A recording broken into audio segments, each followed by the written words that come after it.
அப்படின்னா அந்த மகாராஷ்டிராவுக்குள்ள ட்ரெயின் என்ட்ரானதுக்கு அப்புறம் அங்கே உள்ள மக்களையும் அவர்களுடைய சூழல்களையும் அவர் பார்த்துக்கிட்டே வந்தார்.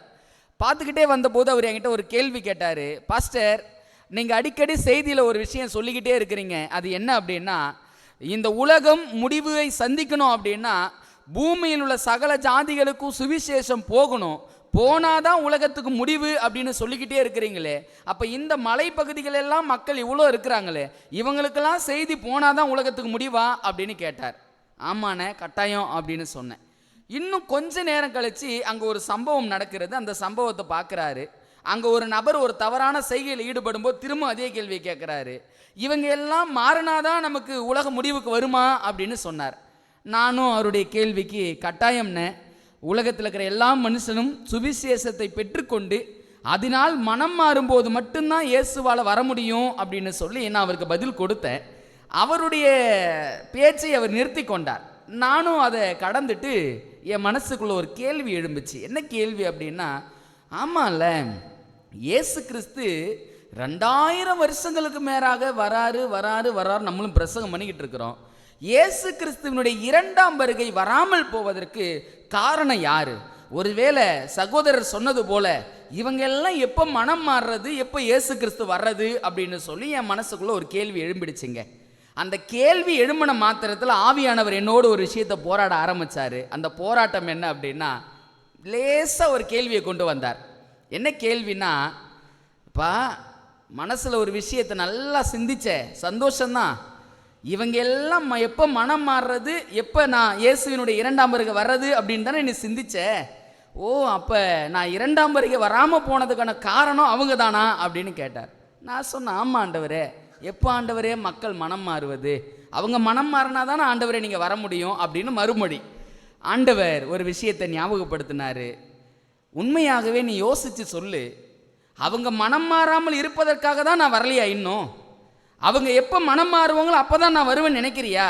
சரி, உன்னுடைய கருத்து நியாயமானதாகவே இருக்கட்டும், எனக்கு மீண்டும் ஒரு பதில் சொல் அப்படின்னு ஆண்டவர் மீண்டும் ஒரு விஷயத்தை நினைவுபடுத்தினார். என்ன அப்படின்னா, அவன் ஏன் மனம் மாறாமல் இருக்கிறான்னு ஒரு கேள்வி வச்சாருங்க. நீ அவங்க மனம் மாறினா தான் வருவேன் அப்படின்ற கருத்தில் நிற்கிற சந்தோஷம்தான். ஆனால் என்னுடைய கேள்வி, அவன் ஏன் இன்னும் மனம் மாறாமல் இருக்கிறான் அப்படின்னு சொல்லி ஒரு கேள்வியை மீண்டும் ஆண்டவர் வச்சார். அப்போ வேதாகமத்தில் தெளிவாக யோசிக்க ஆரம்பித்தேன். ஆமாம்ல, ஏன் அவங்க மனம் மாறாமல் இருக்கிறாங்க? காரணம் என்ன அப்படின்னா, அவங்களுக்கு இன்னும் சுவிசேஷம் போகலை. அப்போ அவங்களுக்கு சுவிசேஷம் போச்சு அப்படின்னா, அவர்களுக்கு சத்தியம் போச்சு அப்படின்னா, அவங்க சத்தியத்தை அறிந்து கொண்டாங்க அப்படின்னா அவங்க மனம் மாறுவாங்களா மாற மாட்டாங்களா? நிச்சயம் மாறுவாங்க. அப்போ அவங்களுக்கு சுவிசேஷத்தை அறிவிக்காததற்கு காரணம் யாருன்னு கேட்டார். எனக்கு புரிய வந்துச்சு. ஆண்டவரே, உண்மையாகவே இவங்கெல்லாம் எப்போ மனம் மாறுறது, எப்போ நீங்கள் வர்றது அப்படின்னு நான் நினச்சேன். ஆனால் உண்மையான அர்த்தத்தை நீங்கள் புரிய வைக்கிறீங்க. அவங்க ஏன் இன்னும் மனம் மாறலை அப்படின்னா, சுவிசேஷத்தை பிரசங்கிக்க வேண்டிய நான் இன்னும் சுவிசேஷத்தை பிரசங்கிக்காமலே இருந்து கொண்டிருக்கிறேனே. ஒன்றும் இல்லைங்க, ஒரே ஒரு நிகழ்வு. ஆண்டவர் கேட்ட கேள்வி, மனசில் ஆவியானவர் பேசின ஒரு வார்த்தை. ட்ரெயினில் 2 நாள் பயணம். இந்த 2 நாள் பயணத்தில் உன்னுடைய ஊழிய திட்டம் என்னன்னு வச்சார் ஒரு கேள்வியை. சுவிசேஷம் போகணும், உலகம் முடிவடையணும், சந்தோஷம்தான். ஆனால் இந்த 2 நாள் ரயில் பயணத்தில் உன்னுடைய ஊழியம் திட்டம் என்ன, உன்னுடைய ஊழிய நோக்கம் என்ன அப்படின்னு சொல்லும்போது என்னால் ஆண்டவர்கிட்ட பதில் பேசவே முடியல. அப்போ நான் ஒரு விஷயத்தை சிந்தித்தேன். ஆமாம்ல, ஏன் இன்னும் இயேசு கிறிஸ்து வரல அப்படின்னா, மக்கள் மனம் மாறலை. ஏன் மனம் மாறலை அப்படின்னா, அவர்களுக்கு அறிவிக்கப்பட வேண்டிய செய்தி அறிவிக்கப்படலை. அப்போ அந்த செய்தி அறிவிக்கிற கடமையும் பொறுப்பையும் ஆண்டவர் யார் கருத்தில் கொடுத்துருக்கிறார் அப்படின்னா, ஏன் கருத்துல கொடுத்துருக்கிறாரு. அப்போ இயேசுவினுடைய 2ஆம் வருகை வராமல் போவதற்கு காரணம் அங்கே சிலை வழிபாடில் பொல்லாத வாழ்க்கையை வாழ்ந்து கொண்டிருக்கிற மக்களால் அல்ல. முக்கியமாய் அதை ஆராய்ந்து பார்க்கும்போது இயேசுவினுடைய 2ஆம் வருகை வராமல் போனதற்கான காரணம் யாருன்னா, நான் தான் காரணம் என்பதை அந்த இடத்துல என்னால் புரிந்து கொள்ள முடிந்தது. ஒரு கேள்வியோடு தொடங்குறேங்க. இயேசுவினுடைய வருகையை துரிதப்படுத்துவதோ தாமதப்படுத்துவதோ நம்மால் முடியுமா முடியாதா? என்னங்க நினைக்கிறீங்க? இயேசுவினுடைய வருகை துரிதப்படுத்துவதையோ தாமதப்படுத்துவதையோ நம்மால் செய்ய முடியுமா முடியாதா? நிச்சயம் முடியும். ஆனால் நம்ம அட்வான்டேஜுக்குள்ள ஒரு கருத்து இருக்குது. அந்த கருத்து என்ன தெரியுங்களா? அவர் ஒரு நாளை ஃபிக்ஸ் பண்ணிட்டாரு, அந்த நாளில் தான் அவர் வருவார். நீங்கள் துரிதப்படுத்தவும் முடியாது, அதை லேட் பண்ணவும் முடியாது. ஒரு நாளை ஃபிக்ஸ் பண்ணிட்டாரு அப்படின்னு சொல்கிறாங்களே, அந்த கருத்து அப்போ எப்படிப்பட்டது? வேதாகமத்தை ஆராயும் போது தான் அதனுடைய உண்மைத்தன்மையை புரிஞ்சுக்க முடியும். நிச்சயமாய் ஒரு நாள் அவர் நியமிச்சிருக்கிறார். ஆனால் கிறிஸ்துவின் வருகையை தாமதப்படுத்துவதோ துரிதப்படுத்துவதோ யாருடைய கரத்தில் இருக்கிறது அப்படின்னா நம்முடைய கரத்தில் இருக்கிறது. ஆதாரணமாக ஒரு 2 வசனங்களை நம்ம என்ன செய்ய போறோம்னா வாசிக்க போறோம். அந்த 2 வாக்கியங்களையும் ரொம்ப கவனத்தோடு கவனியுங்க. என்ன காரியம் வருகிறது அப்படின்னு பாருங்களேன். 2 பேதுருவின் புத்தகம் 3வது அதிகாரம் 9வது வாக்கியம் வசனம் என்ன சொல்லுதுன்னு பாருங்களேன். 2 பேதுருவின் புத்தகம் 3வது அதிகாரம் 9வது வாக்கியம். தாமதிக்கிறார் என்று சிலர் எண்ணுகிறபடி கர்த்தர் தமது வாக்குத்தத்தத்தை குறித்து தாமதமாயிராமல் ஒருவரும் கெட்டு போகாமல் எல்லோரும் மனம் திரும்ப வேண்டும் என்று விரும்பி நம்மேல் நீடிய பொறுமையுள்ளவராயிருக்கிறார். இப்ப இந்த வசனத்தின் அடிப்படையில் ஒரு கருத்து சொல்லுங்க. ஆண்டவருடைய வருகை எப்படி இருக்குதுங்களா? தாமதம் ஆகிக்கிட்டே இருக்குதுங்களா?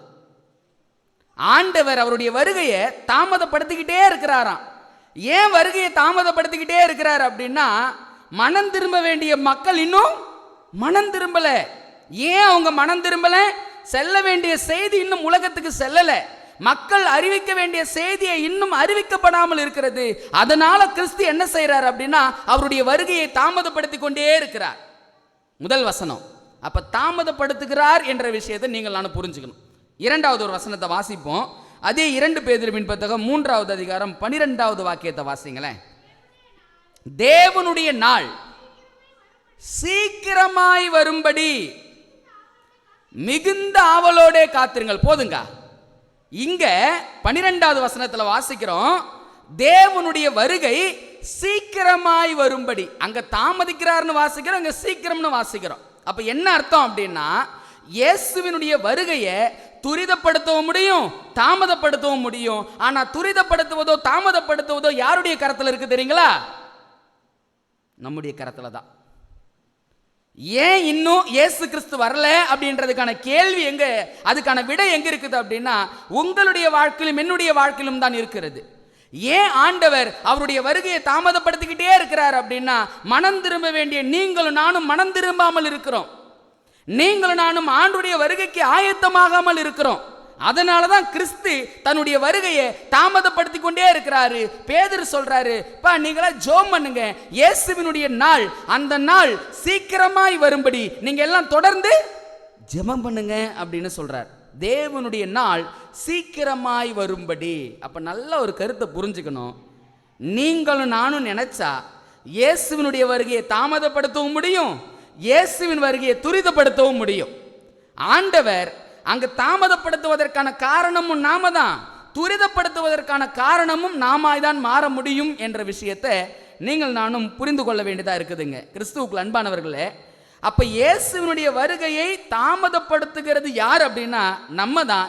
ஏன் சுவிசேஷத்தை அறிவிக்கலங்க? சுவிசேஷம் அறிவிக்கப்பட்டுடுச்சு அப்படின்னா ஆண்டவர் எப்போ உலகத்துக்கான முடிவை கொண்டு வந்திருப்பார். இன்னைக்கு ஓய்வு நாள் பள்ளிப்பாடத்துலையும் அந்த கருத்தை தான் பவுல் தெளிவாக சொன்னார். அந்த கருத்தை நம்ம வாசிக்கல ஓய்வு நாள் பள்ளிப்பாடத்தில். கருத்து என்ன அப்படின்னா பவுல் சொல்றாரு, நான் ஞானஸ்நானத்தை கொடுக்கும்படி வராமல் நான் கிறிஸ்து சிலுவையில் அறையப்பட்ட கிறிஸ்துவை பிரசங்கிக்கும்படியே நான் அனுப்பப்பட்டிருக்கிறேன் அப்படின்னு சொன்னார். என்ன அர்த்தம் அப்படின்னா சுவிசேஷம் உலகத்தின் மாபெரும் தேவை. அந்த தேவையை ஆண்டவர் உலகமெங்கும் கொண்டு போய் சேர்க்க வேண்டும் என்பதற்காக தான் ஒரு மிக முக்கியமான கருத்தை ஆண்டவர் சொன்னார். வேதாகமத்தில் ஒரு சம்பவத்தை வாசிக்க போறோம், ரொம்ப கவனத்தோடு கவனிக்கணும். நீங்க மத்தேயு 24வது அதிகாரத்தில் ஆண்டவர் ஒரு வார்த்தையை பயன்படுத்துறாரு. அந்த வார்த்தையை நீங்க ரொம்ப கவனமா புரிஞ்சுக்கணுங்க. மத்தேயு 24வது அதிகாரம் இயேசு கிறிஸ்துவினுடைய வருகையை தாமதப்படுத்துவதும் துரிதப்படுத்துவதும் நம்முடைய கரத்தில் தான் இருக்குது அப்படின்னு சொன்ன இல்லைங்களா? அதற்கேற்ற ஒரு கருத்தை ஆண்டவர் அந்த மத்திய 24வது அதிகாரத்தில் சொல்றாரு. கொஞ்சம் அந்த வசனத்தை நான் வாசிக்கிறேன் பாருங்களேன். மத்தேயு 24வது அதிகாரம் 24வது அதிகாரத்தில் எங்கிருந்து வாசிக்க போகிறேன் அப்படின்னா ஒவ்வொரு வசனமாய் நம்ம அப்படியே கொஞ்சம் கடந்து வருவோம். ஏன்னா ஆண்டவர் அந்த கருத்தை சொல்லும்போது தெளிவான ஒரு விஷயத்தை நமக்கு சொல்லிக் கொடுக்குறார். அந்த கருத்து என்ன என்பதை கொஞ்சம் அப்படியே கீழே வாசிக்கிறேன். மத்தேயு 24வது அதிகாரம் 24வது அதிகாரத்தில் வசனம் 21, 22 நான் வாசிக்கிறேன் பாருங்களேன். ஏனெனில் உலகம் உண்டானது முதல் இதுவரைக்கும் சம்பவித்திராததும் இனிமேலும் சம்பவிதமான மிகுந்த உபத்திரமும் அப்பொழுது உண்டாயிருக்கும். அந்த நாள் குறைக்கப்படாதிருந்தால் ஒருவனும் தப்பி போவதில்லை. எந்த நாளுங்க? அந்த நாள் குறைக்கப்படாமல் இருந்தா ஒருவனும் தப்பி போவதில்லைன்னு சொல்றாங்களே, எந்த நாள்? சரி, இதே விஷயத்தை அப்படியே மத்திய 24வது அதிகாரத்தில் படித்து வாங்க. ஆண்டவர் ஒரு வார்த்தையை பயன்படுத்துறார். என்ன வார்த்தையை பயன்படுத்துறாருன்னா, இந்த சந்ததி ஒழிந்து போகாது அப்படின்னு சொன்னார். வார்த்தை இருக்குதுங்களா மத்திய 24ல்? இதே விஷயம் லூக்கா 21 நீங்க வாசிச்சாலும் சரி, இந்த சந்ததி ஒழிந்து போகாது என்ற கருத்தை ஆண்டவர் தெளிவாய் அங்க சொல்கிறத நாம் பார்க்க முடியும். என்ன விஷயம் அப்படின்னா, அதுல ஒரு மிக முக்கியமான கருத்து இருக்கிறது. இயேசு கிறிஸ்து மத்தேயு 24வது அதிகாரத்தை பேசிக்கிட்டு இருக்கிறாரு. உலகத்தில் நடைபெற போகிற பலவிதமான சம்பவங்களை ஆண்டவர் சொல்லி கொடுத்துக்கிட்டு இருக்கிறாரு. அப்படி சொல்லி கொடுக்கும் பொழுது ஆண்டவர் சொல்றாரு, இவைகளெல்லாம் சம்பவிக்கும் போது இந்த சந்ததி, சரி கேள்வி, எந்த சந்ததி ஒழிந்து போகாதுன்னு சொன்னார்? இந்த சந்ததி ஒழிந்து போகாதுன்னு சொன்னாரே, எந்த சந்ததி ஒழிந்து போகாதுன்னு சொன்னாரு? எந்த சந்ததி?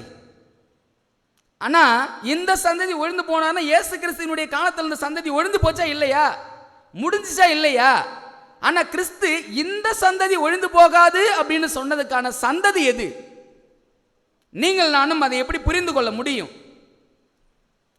ஏன் அப்படின்னா, அங்கே ஒரு மிக முக்கியமான சத்தியம் இருக்கிறது. அந்த சத்தியம் என்ன என்பதை நிச்சயமாக நமக்கு நேரம் இல்லை, அடுத்த பாடத்தில் நான் சொல்லிக் கொடுப்பேன். அதனுடைய ஒரே ஒரு கருத்தை போட்டு ஒரு கதை வழி பாடத்துக்குள்ளே போக போகிறோம்.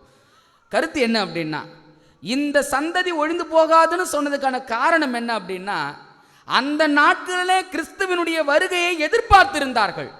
கால சூழ்நிலைகள் ஆண்டவர் சொன்ன ஒவ்வொரு தீர்க்க தரிசனமும் துல்லியமாய் நிறைவேறியது. எதிர்பார்த்த ஒரே ஒரு சம்பவம் என்ன? இயேசு கிறிஸ்துவினுடைய 2ஆம் வருகை மட்டும்தான்.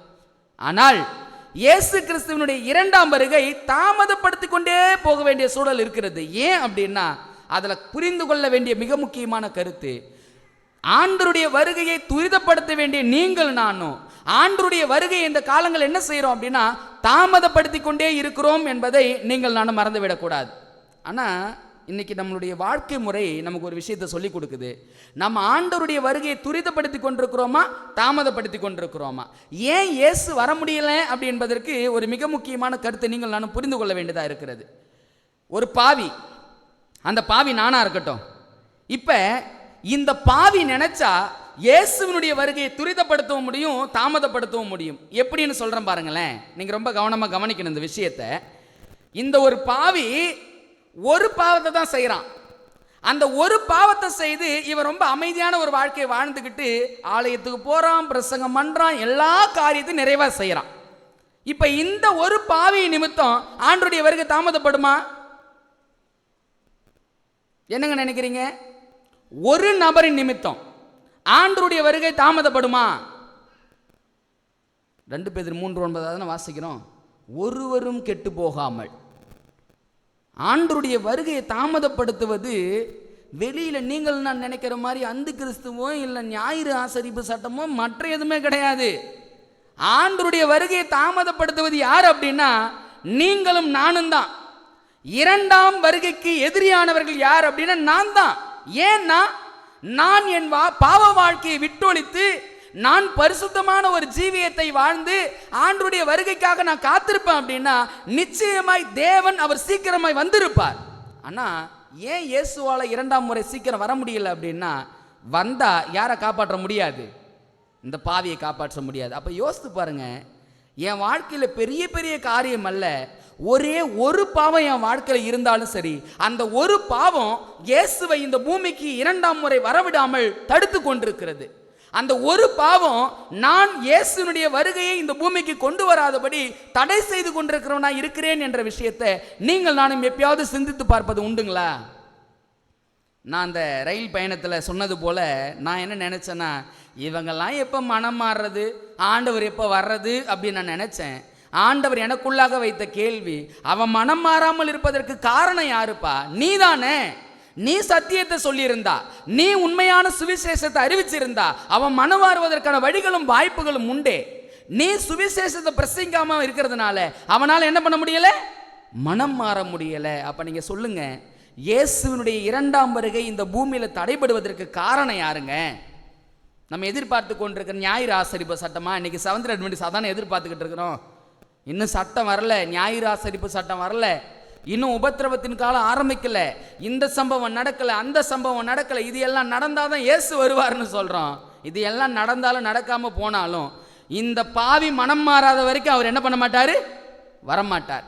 தீர்க்க தரிசனத்தின் அடிப்படையில் 1844 சுத்திகரிப்பின் வேலையை தொடங்கிட்டாரு. 181 வருஷமாய் ஆண்டருடைய வருகை தாமதப்படுத்திக்கிட்டே இருக்கிறார். தாமதம் ஆகிக்கிட்டே இருக்குது. யாருக்காக அந்த தாமதம் அப்படின்னா உங்களுக்காகவும் எனக்காகவும் தான். என்ன காரணத்துக்காக அந்த தாமதம் இருக்கிறது அப்படின்னா நீங்கள் நானும் மனம் மாற வேண்டும் என்பதற்காகவே ஆண்டவர் தாமதப்படுத்திக்கிட்டு இருக்கிறாரு. இந்த கருத்தின் அடிப்படையில் சொல்லுங்க, இயேசுவினுடைய இரண்டாம் வருகை வராமல் இருப்பதற்கு காரணம் உலகத்தில் மனம் மாறாத பாவிகளா, அல்லது ஆண்டருடைய சத்தியத்தை ஏற்றுக்கொண்டேன் என்று சொல்லி பாவ வாழ்க்கை இன்னும் விட்டு வடிக்காத நீங்கள் நானுமா? யாருங்க இயேசுனுடைய இரண்டாம் வருகை எதிரி? இயேசுனுடைய வருகையை தடை செய்கிறது யாருங்க? நம்ம தான். இல்லை, அழகா ஒரு பாவம் செய்கிறேன், அந்த பாவம் யாருக்கும் தெரியறது இல்லை, அப்படி என்னோடே போயிடுது.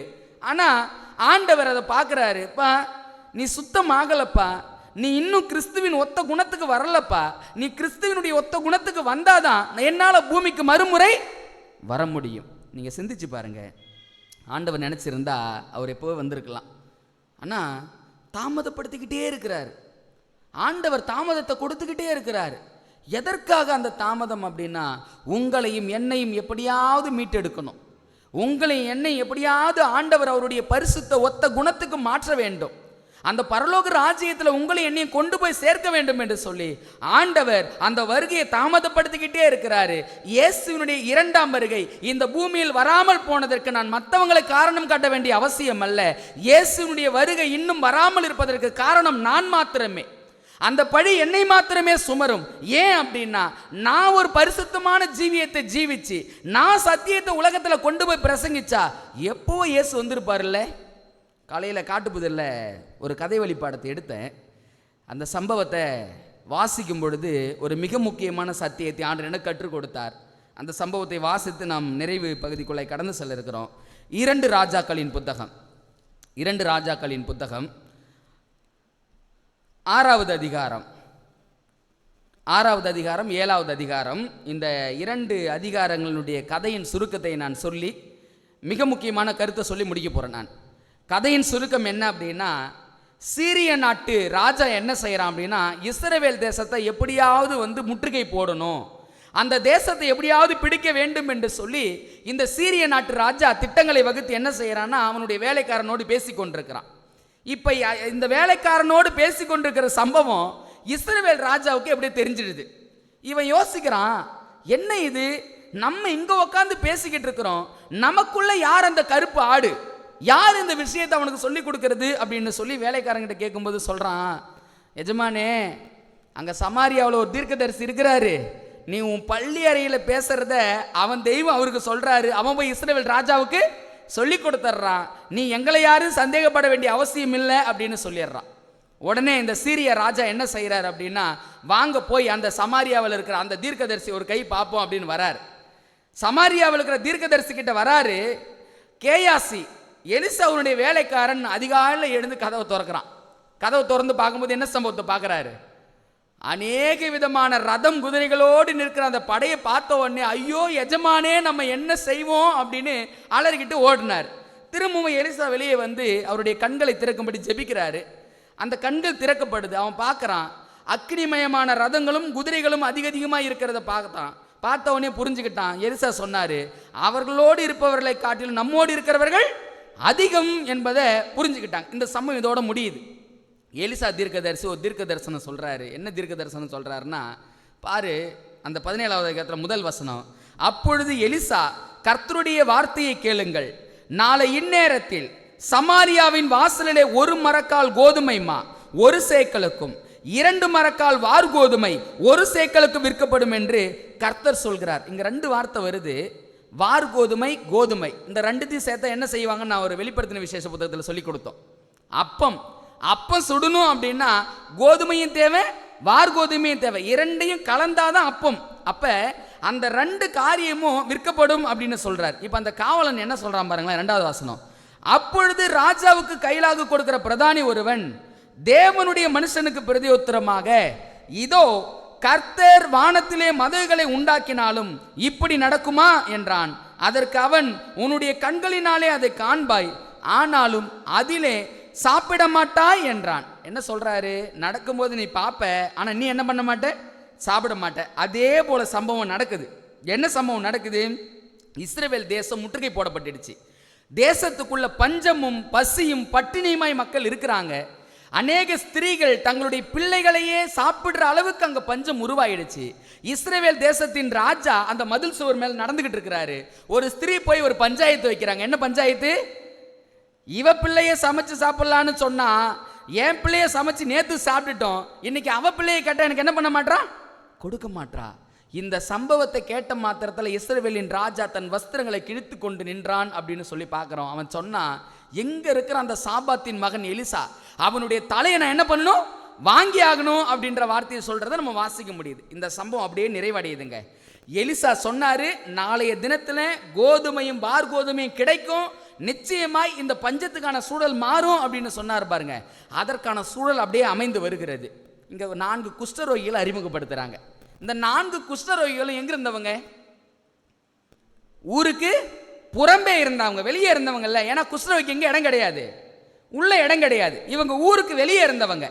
இப்ப இந்த 4 குஷ்டரோகிகளும் ஒருத்தன் பேசிக்கிறான், டேய் இங்க இருந்தாலும் செத்து போவோம், அங்க போனாலும் செத்து போவோம், பேசாம இந்த சீரிய நாட்டு படைகள் இருந்துச்சுல்ல, அங்க போவோம், நம்மளை உயிரோடு வச்சா சரி, நம்மளை சாகடிச்சாலும் என்ன பண்ணிட்டோம்?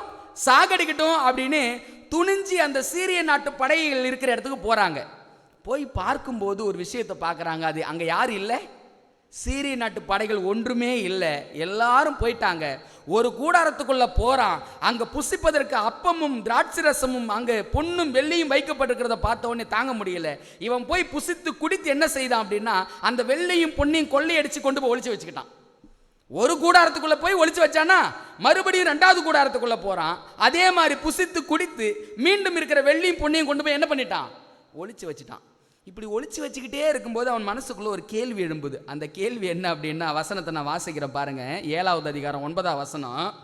பின்பு அவர்கள் ஒருவரை ஒருவர் நோக்கி, நாம் செய்கிறது நியாயம் அல்ல, இந்நாள் நற்செய்தி அறிவிக்கும் நாள், நாம் மௌனமாயிருந்து பொழுது விடியும் மட்டும் காத்திருந்தால் குற்றம் நம்மேல் சுமரும். சொன்ன 4 வார்த்தைகளை நான் வாசிக்கிறேன். முதல் வார்த்தையை சொல்றான், நாம் செய்கிறது நியாயம் அல்ல. ஏன் அவன் செய்கிறது நியாயம் அல்லன்னு சொன்னான் அப்படின்னா, அங்க தேசத்துக்குள்ள என்ன இருக்குது? பஞ்சம் இருக்குது. மக்கள் பசியால துடித்துக் கொண்டிருக்கிறாங்க. மக்களுக்கு ஆகாரம் கிடைக்கல. ஆகாரம் இல்லாமல் மக்கள் மாண்டு கொண்டிருக்கிறாங்க. இந்த நேரத்தில் நமக்கு சாப்பாடு கிடைச்சிருச்சு, நம்ம சாப்பிட்டுட்டோம், கொண்டு போய் ஒளிச்சு வைக்கிறோமே, இது நியாயம் இல்லை. பசியோடு இருக்கிற ஆத்துமாக்களுக்கு என்ன கொடுக்கணும்? ஆகாரம் கொடுக்கணும். அதனால சொன்னா இது நியாயம் அல்ல. ஏன்னா பஞ்சத்தின் காலத்துல மற்றவர்களுக்கு உணவை கொடுப்பதுதான் நியாயம் என்பதை யார் புரிஞ்சுக்கிட்டது? குஷ்டரோகி புரிஞ்சுக்கிட்டான். முதல் வார்த்தை இது நியாயம் அல்ல. 2வது வார்த்தை என்னன்னு பாருங்க, இந்நாள் நற்செய்தி அறிவிக்கும் நாள். என்னங்க இந்த வார்த்தை எப்படி சொல்றான் அவன்? இந்த நாள் நற்செய்தி அறிவிக்கும் நாள்னு சொல்றானே, இவங்கிட்ட ஏதாவது சத்தியம் ஏதாவது கொடுத்துருந்தாங்களா? போய் உலகம் எங்க சொல்லுங்கப்பா அப்படின்னு சொல்லி நற்செய்தி அறிவிக்கும் நாள்னு சொல்றானே, என்ன நற்செய்தி? என்ன அர்த்தம் அப்படின்னா, சீரிய நாட்டு படை ஓடி போச்சு, உங்களுக்கு சாப்பாடு இருக்குது, நீங்க கவலைப்படாதீங்க, ஆகாரம் எங்க இடத்துல இருக்குது அப்படின்னு சொல்றது அந்த மக்களுக்கு என்ன நற்செய்தி இல்ல. பஞ்சத்திலும் பட்டினியிலும் வாடிக்கொண்டிருக்கிற ஜனங்களுக்கு எதுங்க நற்செய்தி? உணவு இருக்குதுன்றதான நற்செய்தி. அப்ப அந்த குஷ்டரோகி சொல்றான், இது நியாயம் அல்ல, இது நற்செய்தி அறிவிக்கும் காலம்னு 2வது வார்த்தையை வாசிக்கிறோம். 3வது வார்த்தை என்ன இருக்குது பாருங்க, பொழுது விடியும் மட்டும். அடுத்த வார்த்தை, நாம் மௌனமா இருந்து. அவன் சொல்றான், நம்ம மௌனமா இருக்கக்கூடாது. ஏன் மௌனமா இருக்கக்கூடாது அப்படின்னா, போய் மக்களுக்கு சொல்லணும், வாங்க ஆகாரம் இங்க இருக்குது, வாங்க வந்து புசிங்கன்னு சொல்லணும். நம்ம அமைதியோடு இருப்பதற்கான காலம் இது இல்லை அப்படின்னு சொல்றான். அடுத்த வார்த்தை கவனிங்க, பொழுது விடியும் மட்டும் காத்திருந்தால் குற்றம் நம்மேல் சுமரும். பொழுது விடியும் மட்டும் அப்படின்னு சொல்றாங்களே, என்ன பொழுது விடியும் மட்டும். இந்த 4 வார்த்தைகளையும் நான் கொஞ்சம் யோசிக்க ஆரம்பிக்கிறேன். யோசிக்க ஆரம்பிக்கும் பொழுது இந்த 4 வார்த்தைகளும் ஆவிக்குரிய அர்த்தத்தை எனக்கு கொஞ்சம் ஞாபகப்படுத்தி கொடுத்துச்சு. அந்த ஆவிக்குரிய அர்த்தம் என்ன அப்படின்னா, முதல் வார்த்தை நாம் செய்கிறது நியாயமல்லன்னு சொன்னால. 2வது வார்த்தை, இந்த வார்த்தையை சொன்ன நபர் யாருங்க? குஷ்டரோகி இல்ல. புதிய ஏற்பாட்டின் அடிப்படையில் குஷ்டம் என்ற நோய் எதற்கு அறிகுறின்னு சொல்லுவாங்க? பாவம் இல்ல. அப்ப குஷ்டம் உள்ள நபர் யாரு? ஒரு பாவி.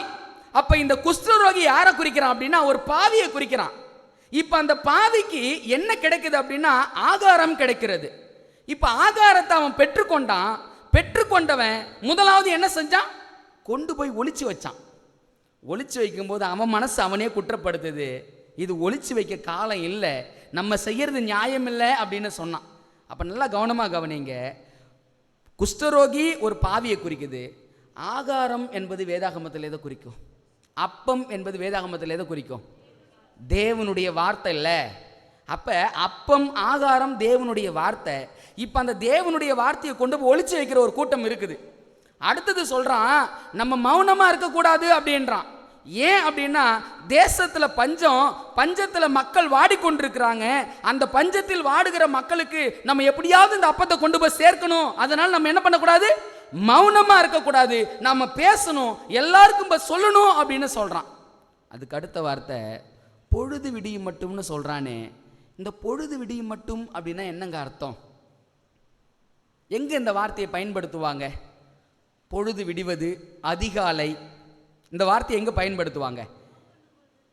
ஜோம் பண்ணும் போது. இன்னும் அப்படியே கொஞ்சம் நெருங்கி வாங்கல. இந்த பொழுது விடுகிறது, அதிகாலை, எந்த ஒரு சம்பவத்திற்கு வேதாகமத்தில் ஒப்புமையா பேசுவாங்க? சில மரண வீடுகளில் போனோம் அப்படின்னா ஒரு வார்த்தையை பயன்படுத்துவாங்க, அதிகாலையின் உயிர்த்தெழுதல். இல்ல, அந்த அதிகாலையின் உயிர்த்தெழுதல் எந்த சம்பவம்? இயேசுவினுடைய 2ஆம் வருகை.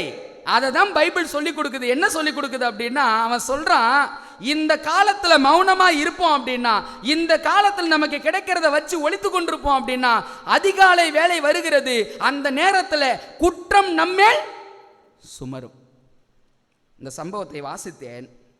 இந்த சம்பவத்தை வாசிக்கும் போது ஆண்டவர் எனக்கு அந்த குஷ்டரோகி யாருன்னு எனக்கு காட்டி கொடுத்தார். அந்த குஷ்டரோகி யார் தெரியுங்களா? யாருங்க? நம்ம தான். இல்லை, அந்த குஷ்டரோகி யாரு? நம்ம தான். பக்கத்தில் இருக்கிறவங்ககிட்ட பாட்டு சொல்லுங்க, பாஸ் நம்மளை பற்றி பேசலன்னு சொல்லிடுங்க. நம்ம இல்லை, அவர் வேற யாரோ பேசிக்கிட்டு இருக்கிறாருன்னு சொல்லிடுங்க. குஷ்டரோகி, அவனுக்கு ஆகாரம் கிடைச்சிடுச்சு. கிடைச்ச ஆகாரத்தை அவன் உண்டு புசிச்சான். புசித்து கொண்டு போய் என்ன செஞ்சான்? ஒளிச்சு வச்சுக்கிட்டான். இன்னைக்கு உலகத்தில் ஆவிக்குரிய பஞ்சம் இருக்குதுங்க. மக்கள் கிட்ட செல்வம், செழிப்பு, பணம், எத்தனையோ காரியங்கள் இருக்குது. ஆனா எது இல்லைன்னா சமாதானம் இல்லை, சந்தோஷம் இல்லை. அநேக பிள்ளைங்க ஏண்டா இந்த வாழ்க்கையை வாழ்றோம், ஏண்டா இந்த சூழ்நிலை அப்படின்னு சொல்லி நொந்து கொண்டிருக்கிற வாழ்க்கையை வாழ்ந்து கொண்டிருக்கிறாங்க. பஞ்சத்திற்கான அறிகுறி அக்கம் பக்கம் எங்கும் காணப்படுகிறது. ஆனா நீங்களும் நானும் ஆண்டவருடைய ஆலயத்துக்கு வரோம், வார்த்தையை வாங்குறோம். வாங்குகிற வார்த்தையை எத்தனை பேர் மௌனமா இருக்காதபடி மற்றவர்களுக்கு கொடுத்து கொண்டிருக்கிறோம்? எத்தனை பேர் வாங்குகிற சத்தியத்தை நமக்குள்ளாக வைத்துக் கொண்டு, நமக்குள்ளாக நம்ம தேக்கி வைத்துக் கொண்டிருக்கிற சூழ்நிலைக்குள்ளாக இருந்து கொண்டிருக்கிறோம்? அந்த 4 குஷ்டரோகி சொன்னா, மௌனமா இருக்கக்கூடாது, அதிகாலையின் வேலை வருகிறது, அந்த அதிகாலை வேலை வந்துருச்சு அப்படின்னா குற்றம் நம்மேல் சுமரும்னு சொன்னாங்களே. இன்னைக்கு அதிகாலை வேலையாகி இயேசு கிறிஸ்துனுடைய 2ஆம் வருகை வரப்போகிறது. அந்த இயேசு கிறிஸ்துனுடைய 2ஆம் வருகை வருவதற்கு முன்பதாக நாம் அறிவிக்க வேண்டிய சத்தியத்தை, தேவன் நம்மிடம் ஒப்படைத்திருக்கிற இந்த சத்தியத்தை எத்தனை பேர் நமக்கு தெரிஞ்சவங்க, அறிமுகமானவங்க, உறவினர்கள், குடும்பத்தினர்கள் சொல்லி எத்தனை பேர்கிட்ட இந்த சத்தியத்தை கொடுத்திருக்கிறோம்? வாரம் வாரம் வந்து ஆண்டவர் சமூகத்திலிருந்து வார்த்தையை வாங்குறோமே. எத்தனை வார்த்தைகள் நமக்கு அக்கம் பக்கத்தில் உள்ளவர்கள்கிட்ட பரிமாற்றம் செய்யப்படுகிறது? இல்லை, அந்த 4 குஷ்டரோகிகளை போல எத்தனை பேர் ஒளிச்சு வச்சுக்கிட்டே இருக்கிறோம்? யோசித்து பாருங்க. இந்த 4 குஷ்டரோகிகளும் நமக்கு சொல்லிக் கொடுக்கக்கூடிய பாடம், உலகத்தில் பஞ்சம் காணப்படத்தான் செய்கிறது. ஆவிக்குரிய பஞ்சம், வசனம் கிடைக்காத ஒரு பஞ்சம் உலகத்தில் காணப்படத்தான் செய்கிறது. ஆண்டவர் என்ன போஷிக்கிறார்? வாரம் வாரம் நான் ஆலயத்துக்கு வரேன், என்ன போஷிக்கிறார், சத்தியத்தில் என்ன நடத்துறாரு. ஆனால் தேவன் கிட்ட இருந்து பெற்றுக்கொள்கிற சத்தியத்தை நான் மற்றவரிடத்துல பகிர்ந்து கொள்கிறேனா என்ற காரியத்தை கர்த்தருடைய கண்கள் பார்த்து கொண்டே இருக்கிறது. அதிகாலையின் வேலை விரைந்து வந்து கொண்டிருக்கிறது. அந்த அதிகாலையின் வேலை வரும் பொழுது நம்மிடத்தில் ஒப்படைக்கப்பட்ட கடமையை, ஊழியத்தை நாம் செய்யாமல் சத்தியத்தை அறிவிக்க வேண்டிய இந்த காலத்தில் அவன் சொன்னான், இது நற்செய்தி அறிவிக்க வேண்டிய காலம்னு சொன்னான். அதை தான் வேதாகமும் சொல்லுது. மத்திய 24:14 இருக்கட்டும், வெளிப்படுத்தல் 14:6 இருக்கட்டும், ராஜ்யத்தினுடைய இந்த சுவிசேஷம் பூலோகம் எங்கிலும் உள்ள சகல ஜாதிகளுக்கும் சாட்சியாக பிரசங்கிக்கப்படும் சுவிசேஷத்தை சொன்னாங்க. வெளிப்படுத்துற விசேஷம் 14:6 சொல்லுது, பின்பு வேறொரு தூதன் வானத்தின் மத்தியிலே பறக்க கண்டேன். பூமியில் வாசம் பண்ணுகிற சகல ஜாதிகளுக்கும், பாஷைக்காரருக்கும், ஜனக்கூட்டத்தாருக்கும் அறிவிக்கத்தக்கதாக நித்திய சுவிசேஷத்தை உடையவனாயிருந்து. கிறிஸ்துவுக்குள் அன்பானவர்களே, நற்செய்தி அறிவிப்பதற்கு ஒரு காலம் அப்படின்னா அது இந்த காலம் தான். நற்செய்தி அறிவிக்க வேண்டிய காலத்தில் நீங்கள் நானும் இருந்து கொண்டிருக்கிறோம். இந்த காலங்களில் நீங்கள் நானும் மௌனமாயிருவோம் அப்படின்னா, இந்த காலங்களில் தேவன் கிட்ட இருந்து பெறுகிற சத்தியத்தை நமக்குள்ளாக வைத்துக் கொண்டோம் அப்படின்னா அதிகாலை வேலை விரைந்து வந்து கொண்டிருக்கிறது. நிச்சயமாக குற்றம் நம்மேல் சுமரும் என்பதை நீங்கள் நானும் புரிந்து கொள்ள வேண்டியதாக இருக்கிறது. இந்த விஷயத்தை புரிஞ்சுக்கிட்ட இந்த 4 குஷ்டரோகிகள் எங்கே தெரியுங்களா போனாங்க? போவோம் ஊருக்குள்ள அப்படின்னு போய் அந்த ராஜாவுடைய நின்று கொண்டிருந்த அந்த வாசல் காவல்காரனை கூப்பிட்டு சொல்றாங்க, வாங்க, சீரிய நாட்டு படைகள் எல்லாம் போயிடுச்சு, அங்க யாருமே இல்லை, திரளான ஆகாரம் இருக்கிறது அப்படின்னாங்க. ராஜா நம்பல. ராஜா என்ன தெரியுமா சொல்றான், டே நம்ம போனோம் அப்படின்னா நம்மளை வர வச்சு அவன் என்ன பண்ணிடுவான்னா சிறைப்பிடிச்சிடுவான், வேண்டாம் நம்ம ஃபஸ்ட்டு குதிரைகள் அனுப்புவோம் அப்படின்னு சொல்லி காவலாளிகளையும் குதிரைகளையும் அனுப்பி பார்க்குறான். அங்கே யாரும் இல்லை, சீரிய நாட்டு படைகளும் இல்லை, ராஜாவும் இல்லை. போகிறாங்க. போய் அவர்களுக்கென்று ஆயத்தப்படுத்தி வச்சிருந்த அந்த ஆகாரங்களையும் அந்த பொருட்களையும் அவங்க கொள்ளையிட்டு வீடு திரும்புகிறார்கள் அப்படின்னு சொல்லி பார்க்குறோம். பஞ்சத்திலும் பட்டினியிலும் ஆண்டு கொண்டிருந்த மக்களுக்கு 4 குஷ்டரோகிகள் வழிகாட்டினாங்க. எத்தனையோ பேர் மாண்டு மடிஞ்சிருக்கணும். அந்த மக்கள் சாவதற்கும் மரணத்தை ருசி பார்ப்பதற்கும் அவர்கள் காரணமாய் மாறி இருக்க வேண்டும். ஆனால் அவர்கள் செய்த ஒரே ஒரு காரியம், ஆகாரம் அங்கே இருக்குது, வாங்க, உங்களுக்கு ஆகாரம் ஆயத்தப்படுத்தப்பட்டிருக்கிறது, வாங்கள் என்ற ஒரு அழைப்பை கொடுத்தாங்க பாருங்க. அந்த இடத்துல தான் நீங்கள் நானும் இருந்து கொண்டிருக்கிறோம். யோசிச்சு பார்ப்போம். இது நற்செய்தி அறிவிக்க வேண்டிய காலம். இந்த காலத்தில் நீங்கள் நானும் மௌனமாய் இருந்தோம் அப்படின்னா நிச்சயமாய் குற்றம் நம்மேல் சுமரும். நான் அந்த ட்ரெயினில் போய்கிட்டு இருக்கும்போது அந்த காரியத்தை உங்களுக்கு சொன்னேன். அவங்க மனம் மாறல, அதனால ஆண்டவர் வரல. இவங்கெல்லாம் எப்போ மனம் மாறுறது, இவங்க இயேசு கிறிஸ்து எப்போ வர்றது அப்படின்னு ஒரு கேள்வி என் உள்ளத்துக்குள்ளாக தோன்றியது. ஆண்டவர் சொன்னார், அவன் மனம் மாறாமல் இருப்பதற்கு காரணம் அவன் இல்லைப்பா, யாரு? நீதான்பா. உனக்கு வார்த்தையை வாரம் கொடுக்குறல்ல, சத்தியத்தை, எத்தனை சத்தியத்தை நான் உனக்கு கொடுத்துருக்கிறேன்ல, நீ எத்தனை விதமான சத்தியத்தை உன் வாழ்க்கையில் பெற்றுக்கொண்டிருக்கிறல்ல, ஆனால் பெற்றுக்கொண்ட எத்தனை சத்தியங்களை நீ மற்றவர்களுக்கு பகிர்ந்து கொடுத்திருக்கிற, நீ பெற்றுக்கொண்ட ஆசீர்வாதத்தை நீ எப்படி மற்றவர்களுக்கு பகிர்ந்து கொடுத்து கொண்டிருக்கிற. சுவிசேஷத்தை அறிவிக்க வேண்டிய காலம், நித்திய சுவிசேஷத்தை உலகமெங்கும் பிரசிக்க வேண்டிய ஒரு காலம். இந்த காலத்தில் நீ மௌனமாய் இருந்தால் அதிகாலையின் வேளையில் உன்னுடைய முடிவு என்ன என்பதை நீ யோசித்து பாரு அப்படின்னு சொல்லி ஆண்டவர் இந்த செய்தி எனக்கு முடிச்சு கொடுத்தாருங்க. கிறிஸ்துவுக்குள் அன்பானவர்களே, இயேசு கிறிஸ்து 2ஆம் முறை வராமல் போவதற்கு நம்ம பல காரணங்களை தேடிக்கிட்டு இருக்கிறோம். இது நடக்கல, அது நடக்கல, இவங்க அவங்க அப்படின்னு. ஆண்டவர் சொல்றாரு, கையை அங்கே காட்டுறதுக்கு முன்னாடி கையை ஃபஸ்ட்டு உன்கிட்ட காட்டுப்பா.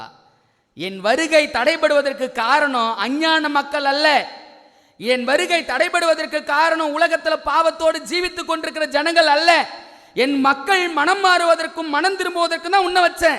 ஒரு கதையை சொல்லிட்டு முடிச்சிடுறேன். ஒரு கடலுங்க, ஒரு சமுத்திரம். அந்த சமுத்திரம் ரொம்ப இருண்டு போயிருக்கிறது. ஒரு படகு அந்த நடு கடலில் தத்தளித்து கொண்டிருக்கிறது. இப்போ படகுல ஒரு சில மக்கள் இருக்கிறாங்க. அவங்க அந்த இருள் சூழ்ந்த சூழ்நிலையில் எந்த திசை போகுதுன்னு தெரியாம அப்படியே சுத்தி ஒரே இடத்துல வந்துகிட்டு இருக்கிறாங்க. நம்பிக்கை இல்லாத ஒரு சூழ்நிலை. அந்த படகு கொஞ்சம் கொஞ்சமா தத்தளித்து கொண்டே இருக்கிறது. இப்போ ஒரு கேள்வி, அந்த படகு கரை சேர வேண்டுமானால் எதுங்க அவசியம்? துடுப்பெல்லாம் இருக்கதான் செய்யுதுங்கக்கா. அந்த படகு கரை சேர வேண்டும். நடு கடல்ல அந்த இருள தத்தளிச்சுக்கிட்டு இருக்கிறாங்க. இப்ப அந்த படகு கரை சேரணும் அப்படின்னா என்ன தேவை? வெளிச்சம் தேவையில்ல. கலங்கரை விளக்கத்தினுடைய வெளிச்சம் கொஞ்சம் வீசுச்சு அப்படின்னாலும் அந்த நடுக்கடல்ல தத்தளித்து கொண்டிருக்கிற அந்த படகு அங்க வெளிச்சம் தெரிகிறது, அதுதான் கரை அப்படின்னு சொல்லி அதை நோக்கி வருவாங்கல்ல. இயேசு கிறிஸ்து சொன்ன வார்த்தை உங்களுக்கு ஞாபகம் இருக்குதா? உலகத்துக்கு நீங்கள் வெளிச்சமா இருக்கிறீர்கள். அன்பானவர்களே, ஆண்டவர் இந்த உலகத்துக்கு நம்மளை வெளிச்சமா வச்சிருக்கிறாருங்க. அந்த நடுக்கடல்ல தத்தளிக்கிற படகு யார் தெரியுங்களா? உலகத்தின் பிள்ளைகள், சத்தியத்தை அறியாத பிள்ளைகள். அவங்க கரை சேரணும் அப்படின்னா இருக்கிற ஒரே ஒரு வழி கலங்கரை விளக்கம். இன்னைக்கு நீங்கள் நானும் கலங்கரை விளக்கமாய் இந்த உலகத்தில் செயல்பட்டு கொண்டிருக்கிறோமா என்பதை யோசிங்க. எல்லாவற்றையும் தாண்டி வாரம் வாரம் நமக்கு அப்பம் கிடைக்கிறது, வாரம் வாரம் ஆண்டவருடைய சமூகத்தில் வந்து வார்த்தையை வாங்குறோம். கேட்கிற சத்தியத்தை எத்தனை பேர் மற்றவங்க கிட்ட நம்ம சொல்லிக் கொடுக்குறோம்? நான் பெற்றுக்கொண்ட சத்தியத்தை எத்தனை பேர் மற்றவர்களுக்கு கற்றுக் கொடுக்கிற ஒரு சூழ்நிலைக்குள்ளாக வாழ்ந்து கொண்டிருக்கிறோம் என்பதை நீங்கள் நானும் சிந்தித்து பார்க்க வேண்டியதாக இருக்கிறது. இயேசுவினுடைய இரண்டாம் வருகைக்கு எதிரி உலகம் அல்ல, நான். இயேசுவினுடைய வருகை வராமல் போனதற்கு காரணம் மக்கள் அல்ல, நான். இயேசுவினுடைய வருகை தடைபடுவதற்கு காரணம் உலகத்தில் நடைபெற வேண்டிய சம்பவங்கள் அல்ல, நான். நான் தான் இயேசுவினுடைய இரண்டாம் வருகைக்கு எதிரி. ஏன் அப்படின்னா, நான் மனம் மாறினேன் அப்படின்னா ஆண்டவர் என் மேல் பின்மாரின் ஆவியை ஊற்றுவார். பின்மாரியின் ஆவியை பெற்றுக்கொண்ட நான் பெரிய ஊழியத்தை செய்வேன் என்ற நம்பிக்கையோடு ஆண்டவர் காத்து கொண்டிருக்கிறாரு. யோசித்து பாருங்க, நம்ம வாழ்க்கையில் இருக்கிற எந்த பாவம் இயேசுவை தடை செய்து கொண்டிருக்கிறது? எந்த பாவம் இயேசுவினுடைய வருகையை என் வாழ்க்கையில் தடை செய்து கொண்டிருக்கிறது? எந்த பாவத்தில் நான் சிக்கி தவித்து ஆண்டவருடைய வருகையை தாமதப்படுத்தி கொண்டே இருக்கிறேன்? ஆண்டவருடைய வருகையை தாமதப்படுத்திட்டு நம்ம எல்லாம் ஒரு ஜெபம் பண்ணிடுறோம்ல. என்ன ஜெபம் பண்ணுறோம்? பரமண்டல இருக்கிற எங்கள் பிதாவே, உம்முடைய நாமம் பரிசுத்தப்படுவதாக, உம்முடைய ராஜ்யம். ஆண்டவர் சொல்றாரு, என் ராஜ்யம் வரணும்னு ஜெபம் பண்றியப்பா, உன் வாழ்க்கைப்பா, உன் வாழ்க்கையை யோசிச்சு பாரு. உன்கிட்ட இருக்கிற பாவம் தான் என்னை தடை செய்யுது. அந்த பாவத்தை நீக்கி நீ பரிசுத்தமாக மாறிடு, நான் வந்துடுவேன். அந்த பாவத்தை உன்னிலிருந்து நீக்கிடு, நான் வந்துடுவேன். என் வருகையை தடை செய்வது நீ தான். உன் வாழ்க்கை மாறிச்சுன்னா நான் வந்துடுவேன். உன் குணம் மாறிச்சுன்னா நான் வந்துடுவேன். உன் சூழ்நிலை மாறிச்சுன்னா நான் வந்துவிடுவேன் என்று சொல்லி பரலோகத்தின் ஆண்டவர் நம்மோடு பேசி கொண்டிருக்கிறார். கிறிஸ்து இயேசுவுக்குள் அன்பானவர்களே, சிந்திச்சு பார்ப்போம். இயேசுவினுடைய இரண்டாம் வருகைக்கு எதிரி நான் தான். நான் மாறினேன் அப்படின்னா அவருடைய வருகை சீக்கிரம். அதனால தான் பைபிள் சொல்லுச்சு, தாமதிக்கிறார் என்று சிலர் எண்ணுகிறபடி கர்த்தர் தமது வாக்கு தத்தத்தை குறித்து தாமதமாயிராமல் ஒருவரும் கெட்டு போகாமல் எல்லோரும் மனம் திரும்ப வேண்டும் என்று விரும்பி நம்மேல் நீடிய பொறுமை. அந்த நீடிய பொறுமைக்கு காரணம் யார் தெரியுங்களா? நான் தான். ஆண்டவருடைய வருகை தாமதப்படுத்துறதுக்கு காரணம் யார் தெரியுங்களா? நான் தான். யோசிச்சு பார்ப்போம், நம்ம வாழ்க்கையில் இருக்கிற எந்த பாவம் இயேசுவை தடை செய்து கொண்டிருக்கிறது என்பதை சிந்திப்போம். கர்த்தர் தாமே நம் அனைவரையும் ஆசீர்வதிப்பாராக. ஆமே. இந்த நல்ல ஆராதனையை முடிக்கும் வண்ணமாக நம் முடிவு கீதத்துக்குள்ளே கடந்து செல்வோம். 171வது பாடல், பாவ சஞ்சலத்தை நீக்க பிராண சிநேகிதன் உண்டே, பாவ சுமை தீர்த்து போட இயேசுவின் நற்பாதமே என்ற பாடலை நிறைவு கீதமாக நாம் பாடுவோம்.